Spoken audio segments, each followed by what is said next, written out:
Muy buenas nakamas. Hoy quiero hablaros del remake de One Piece, que, cuando se anunció, creo que a muchos nos pasó lo mismo por la cabeza. Esta es la oportunidad perfecta para hacer, por fin, la versión definitiva de la historia. No solo con mejor animación, sino corrigiendo decisiones del anime original y aprovechando todo lo que hoy ya sabemos sobre el mundo que Eiichiro Oda ha construido durante más de 25 años. Y para mí, si hay un punto donde el remake no puede fallar, ese es el pacing. El mayor problema del anime de One Piece siempre ha sido el ritmo.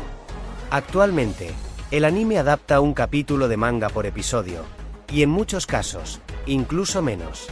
Si tenemos en cuenta que los capítulos actuales de One Piece rondan las 13 o 14 páginas, eso significa que estamos viendo menos de la mitad del contenido que adapta un anime promedio en cada episodio.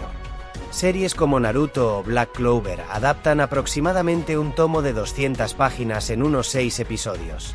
Otras como My Hero Academia o Bleach lo hacen incluso en solo 4. One Piece, en cambio, tarda entre 9 y 10 episodios en adaptar ese mismo tomo, lo que provoca que la historia avance prácticamente el doble de lento que otros shounen. Por eso, creo que un ritmo ideal para el remake sería adaptar unos 5 episodios por tomo. Con ese pacing, One Piece llegaría hasta el arco del VAP en unos 565 episodios, prácticamente la mitad de lo que ha necesitado el anime original, que con más de 1100 episodios solo ha llegado hasta el final de Egghead. Para poner un ejemplo muy claro, el arco de Wano Kuni duró cerca de 200 episodios en el anime. Con este nuevo ritmo, estaríamos hablando de un arco de unos 70 o 75 episodios. Y lo más importante es que esto no sería algo irreal, porque One Piece ya tuvo ese ritmo al inicio. En la saga de East Blue se adaptaban 2 capítulos, o incluso más, por episodio. Simplemente estaríamos devolviendo la serie a un ritmo que ya tuvo. Y, por supuesto, el remake no debería incluir ningún arco de relleno, algo que creo que a estas alturas todos damos por hecho. En cuanto a la animación, es evidente que gran parte del anime, al menos hasta antes de Wano Kuni, ha envejecido bastante mal. Lo lógico sería esperar un nivel de animación similar al que tenemos actualmente, pero aplicado de forma consistente a toda la serie, con una dirección de arte clara y definida. One Piece ha cambiado tantas veces de estilo visual que, en algunos momentos, parece casi otra serie distinta. Un remake debería unificar todo eso y darle una identidad visual sólida de principio a fin. Otra cosa importantísima sería actualizar los diseños de los personajes desde el inicio. En el flashback de Buggy, en el East Blue, vimos versiones muy primitivas de Silvers Rayleigh y Scopper Gavan. Hoy conocemos perfectamente sus diseños definitivos, así que no tendría sentido repetir esos errores. Lo mismo ocurre con Goldie Roger, cuyo diseño Oda modificó de forma bastante drástica tras el time skip. En el remake, Roger debería aparecer con su diseño definitivo desde el episodio 1. Esto también se aplica a las siluetas misteriosas.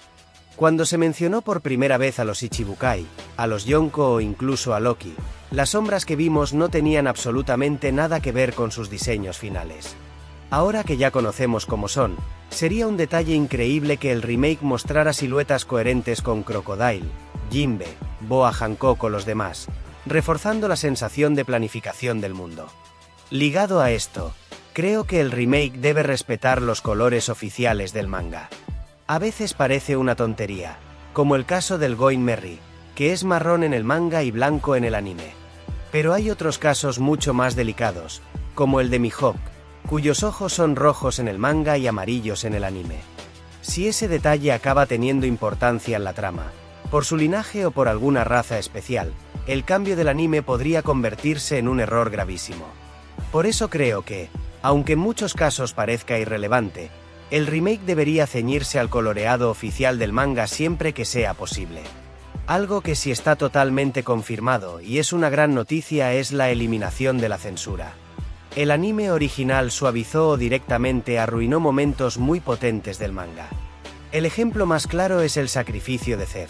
En el anime pierde la pierna salvando a Sanji, mientras que en el manga se la come para que Sanji pueda sobrevivir con toda la comida. Lo mismo ocurre con Barba Blanca en Marineford, donde sus heridas fueron brutalmente censuradas, hasta el punto de convertir una herida devastadora en algo tan absurdo como que se le caiga parte de la barba. Saber que el remake respetará estos momentos tal y como fueron concebidos es, sinceramente, una de las mejores noticias posibles. Otro detalle que me encantó del live action y que me gustaría ver en el remake es la variedad de vestuarios. En los primeros arcos, Luffy y los demás llevan siempre la misma ropa, algo que el propio manga acabó corrigiendo con el tiempo. En la serie de Netflix usaron trajes de las portadas del manga para dar variedad visual, y me pareció una idea fantástica que encajaría perfectamente en el remake. También creo que es imprescindible que se adapten todas las mini historias canónicas. Al principio de la serie esto se hacía, como con la historia de Kobe, pero se abandonó sin una razón clara. Muchas de estas historias conectan directamente con la trama principal. La búsqueda de Barba Negra por parte de Ace, el viaje de Jinbe transportando un poneglyph que luego aparece en Whole Cake Island, o la historia de Caribou, que explica cómo acaba capturado por X Drake y llevado a Udon, donde se reencuentra con Luffy en la cárcel. No son historias obligatorias, pero aportan muchísimo contexto y coherencia al mundo. Relacionado con esto, me encantaría ver adaptada la novela de Ace justo antes del arco de Marineford. Aunque no está escrita directamente por Oda, sí fue supervisada por él, y en ella vemos cómo Ace forma su tripulación, cómo consume la Mera no Mi y cómo se integra en los piratas de Barba Blanca. Conocer bien a Ace y a Barba Blanca antes de Marineford haría que ese arco fuera todavía más devastador a nivel emocional. Otro detalle muy interesante sería incluir información de los SBS o de entrevistas en mitad de los episodios, por ejemplo en los Eyecatchers. Shingeki no Kyojin ya hacía algo parecido, y creo que sería una forma genial de enriquecer la experiencia para los fans que quieren entender absolutamente todo sobre el mundo de One Piece. Y por último, me gustaría que el remake reforzara algunos de los foreshadowings más importantes de la serie. La danza de Nika en Skypiea podría acompañarse de los tambores de la liberación tal y como los conocemos ahora. En Haya, cuando Cricket habla de tener una mala familia y el manga enfoca a Sanji pensativo, se podría recalcar más esa reacción sabiendo lo que hoy sabemos de los Vinsmoke. Incluso detalles como el civil que se parece muchísimo a Sabo en Loguetown, o la presencia de Bartolomeo en la ejecución de Luffy, podrían añadirse de forma sutil. Dragon estaba allí, así que no sería descabellado pensar que Sabo también. En definitiva, no quiero un remake que simplemente rehaga One Piece. Quiero un remake que use todo lo que sabemos hoy para convertirse en la versión definitiva de la historia. Si se hace bien, podría ser la mejor forma de vivir One Piece desde el principio. ¿Y vosotros, qué opináis? ¿Hay alguna cosa que me haya dejado en el tintero? Dejadme saber vuestras ideas y opiniones sobre el remake de One Piece en los comentarios. Os espero en el siguiente vídeo.